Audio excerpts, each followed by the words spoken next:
Hello, my friends. There's been a lot of inquiries about what are the priorities in terms of programming your police scanner or receiving of equipment that may be able to capture various transmissions from public safety. This is just a rule of thumb that I try to go with. I try to at least have the basics in my radios, including law enforcement. That could be your sheriff's dispatch frequencies, the car-to-car frequencies.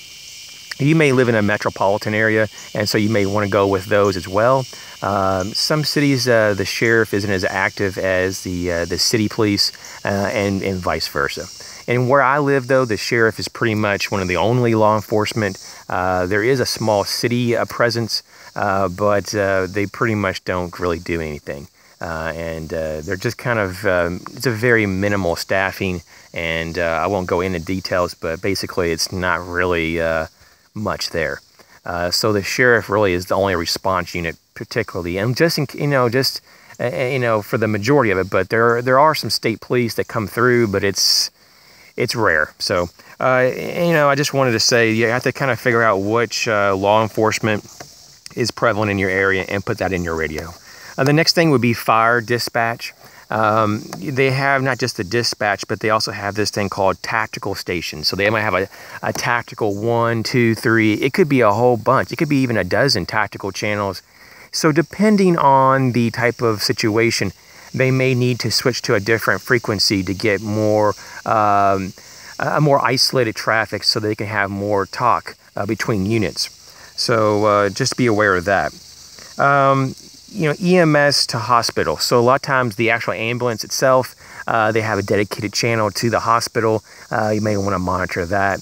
Also, there's also a channel usually for from dispatch to the ambulance as well. So we also have the highway department. I do like to monitor that as well as a lot of schools, especially in larger cities. They actually have a dedicated channel or frequency from police to the school systems or school dispatch. So they've been doing that. And so you may want to monitor not only just the school bus channels or any other frequencies with your schools, but also maybe the police dispatch channel if that's available in your area. Another thing would be your electric companies.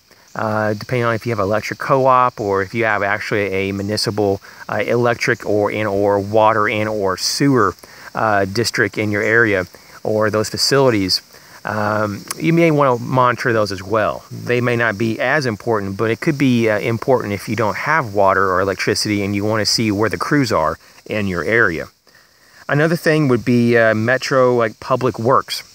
It could be the parks department. It could be cleanup crews. I'm not sure how it works in your area. Some of them actually pick up garbage and so forth. So that could be another thing to monitor. Another thing could be your cab service.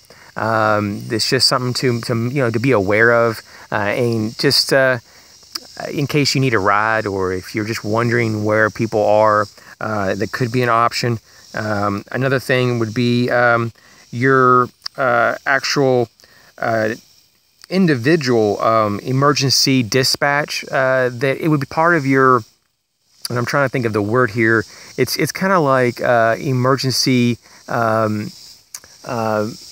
management agency. There you go. And they might call it a little different in your area, but in my area, it's called emergency management area. Some of them are for cities, and some of them are for like statewide.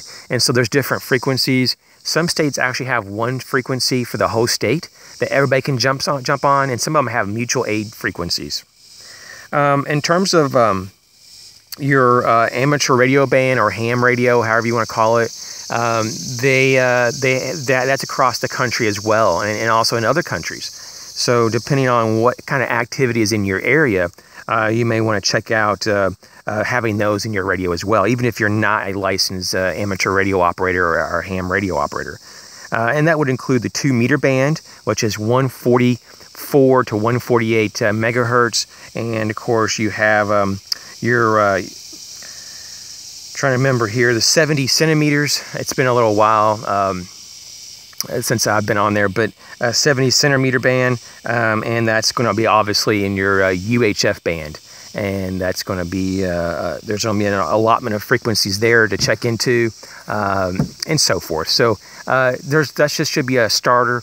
A lot of cell phones now are encrypted or they're digital, and a lot of scanners won't pick that up anymore. So back in the day, you could actually listen to cell phone traffic when they were on the analog bands. You can't do that now. Even cordless phones now are mostly digital, if not all digital. And so unless you have some kind of specialized equipment, there's no way to listen to that. Not that you would really want to listen to that anyways. Those should be private conversations, but I'm just talking about in states of emergency, it may be good to know what's going on in your area. In terms of other types of frequencies, some people like to monitor.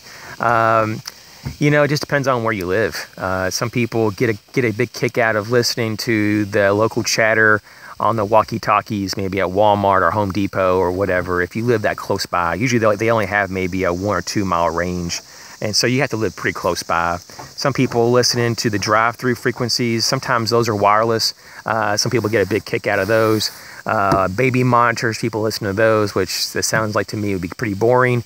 And there's a lot of other little things like that police scanners can be used, especially the better ones.